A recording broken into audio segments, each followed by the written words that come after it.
2004 December 26 మానవాళి చరిత్రలో ఓ పీడకల యావత్ ప్రపంచమంతా ఉలిక్కిపడిన రోజు అది. ఇండోనేషియా పరిధిలోని హిందూ మహాసముద్ర గర్భంలో సంభవించిన భూకంపం భీకర సునామీకి దారితీసింది. మహోగ్ర రూపం దాల్చిన కడలి తీరంపై మృత్యుకేళి ఆడింది. 14 దేశాల్లోని తీర ప్రాంతాలను మరో దెబ్బలుగా మార్చింది. 30 మీటర్ల ఎత్తులో తీరం వైపు దూసుకొచ్చిన రాకాసి అలలు 2,30,000 మంది ప్రజలను మింగేశాయి. ఒక్క భారత్లోనే సుమారు 16,000 మంది మృత్యువాత పడ్డారు. అండమాన్ నుంచి ఆంధ్రప్రదేశ్ వరకు తీర ప్రాంతం అతలాకుతలం కాగా ప్రజల జీవితాలు కకావికలమైపోయాయి. సర్వం కోల్పోయిన లక్షలాది కుటుంబాలు 20 ఏళ్ల నాటి విధ్వంసాన్ని తలుచుకుంటే నేటికి ఉలిక్కిపడుతున్నాయి. ఇండోనేషియాలోని సుమత్రా దీవుల్లో 2004 డిసెంబర్ 26న 9.2 తీవ్రతతో సంభవించిన భారీ భూకంపం యావత్ ప్రపంచాన్ని ఉలిక్కిపడేలా చేసింది. సునామీ అనే పెను విపత్తును ప్రపంచానికి పరిచయం చేసింది. భూకంపం ధాటికి సముద్రం పోటెత్తి తీర ప్రాంతాలను ముంచెత్తింది. కడలి 1/2 కిలోమీటర్కు పైగా భూభాగం పైకి చొచ్చుకురాగా ఈ మహాప్రళయానికి 14 దేశాల్లోని తీర ప్రాంతాలు మరుభూములుగా మారాయి.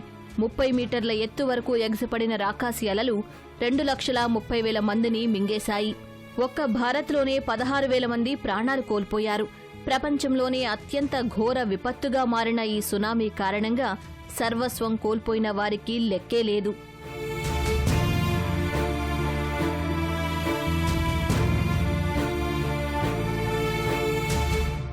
ఇండోనేషియా నుంచి భారత్, శ్రీలంక, థాయిలాండ్ సహా అనేక దేశాల్లో సముద్ర తీరాల వెంబడి ఎటు చూసినా విధ్వంసమే కనిపించింది. సునామీ సంభవించిన ఇండోనేషియాలో 1,70,000 మందికి పైగా మృత్యు అలలకు బలయ్యారు. 5,70,000 మంది నిరాశ్రయులయ్యారు. ఇండోనేషియాలోని అతే ప్రావిన్స్పై సునామీ పెను ప్రభావం చూపింది. 23 జిల్లాల్లో 18 తీర ప్రాంతాల్లోనే ఉండగా సుమారు 85,000 మంది ప్రాణాలు కోల్పోయారు. ఎన్నో మత్స్యకార కుటుంబాలు చిన్న భిన్నం కాగా తమను రక్షించే క్రమంలో ప్రాణాలు కోల్పోయిన తల్లిదండ్రులను తలచుకుని వారి పిల్లలు ఇప్పటికీ కన్నీరు మున్నీరుగా విలపిస్తున్నారు.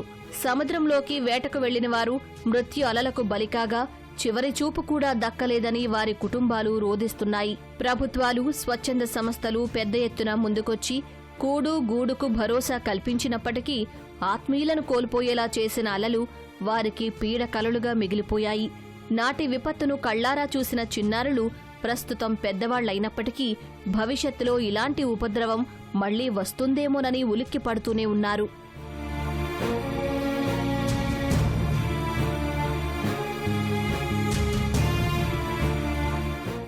సునామీకి ముందు పర్యాటకులకు స్వర్గధామంగా ఉన్న సుమత్రా దీవులు తర్వాత కాలంలో రూపురేఖలనే కోల్పోయాయి. చాలా ఏళ్లపాటు ఆ ప్రాంతానికి వెళ్లేందుకు సందర్శకులు భయపడిపోయారు. ఇప్పుడిప్పుడే నివాసాలు, రిసార్ట్లు, మ్యూజియంలు ఏర్పాటు చేస్తున్నట్లు అధికారులు చెబుతున్నారు. అయితే సముద్రానికి కిలోమీటర్ అవతల మాత్రమే ఏర్పాటు చేసుకునేలా జాగ్రత్తలు తీసుకున్నట్టు తెలిపారు. మత్స్యకారులు మాత్రం తమ జీవనోపాధిని దృష్టిలో పెట్టుకుని తీరం సమీపానికి చేరుకున్నారు. వారిలో సునామీ తాలూకు భయాన్ని తొలగించేందుకు అధికారులు ఏటా ప్రత్యేక సాంస్కృతిక కార్యక్రమాలు నిర్వహిస్తున్నారు.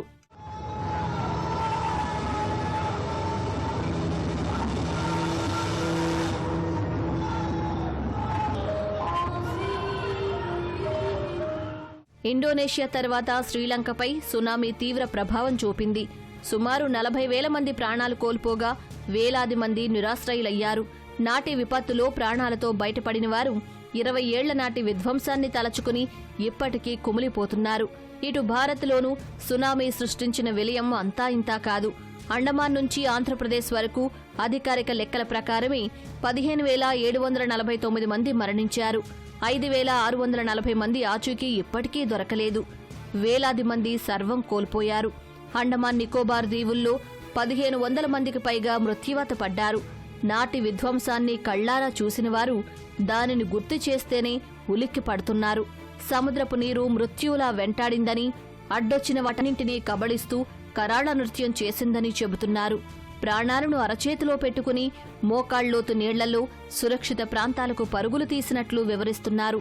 తమిళనాడు తీరంలోనూ సునామీ చావు డప్పు మోగించింది.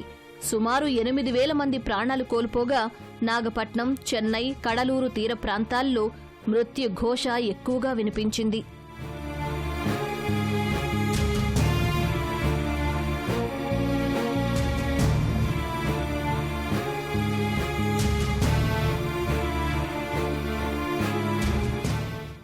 భారత్ తర్వాత థాయిలాండ్పై సునామీ ప్రభావం ఎక్కువగా కనిపించింది.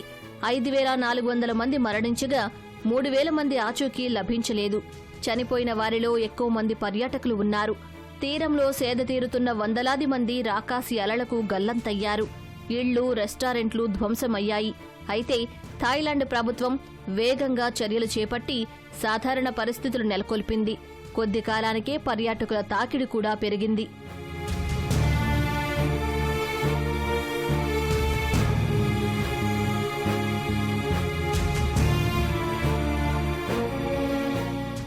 భారత భూభాగంలోని టెక్టోనిక్ పలకాలు మయన్మార్ భూభాగానికి చెందిన టెక్టోనిక్ పలకాలతో రాపిడి చెందడం వల్ల సముద్ర గర్భంలో భారీ భూకంపం సంభవించి సునామీ ఏర్పడిందని నాడు శాస్త్రవేత్తలు తేల్చారు. సునామీ హెచ్చరికలకు సంబంధించి అధునాతన వ్యవస్థలు లేకపోవడం వల్లే తీవ్రతను శాస్త్రవేత్తలు అంచనా వేయలేకపోయారని చెబుతున్నారు. 2004 తర్వాత ప్రపంచ దేశాలు భూకంపాలు, సునామీలను అంచనా వేసే సాంకేతిక పరిజ్ఞానాన్ని పెద్ద ఎత్తున అభివృద్ధి చేయడం సహా పరస్పరం పంచుకున్నాయి.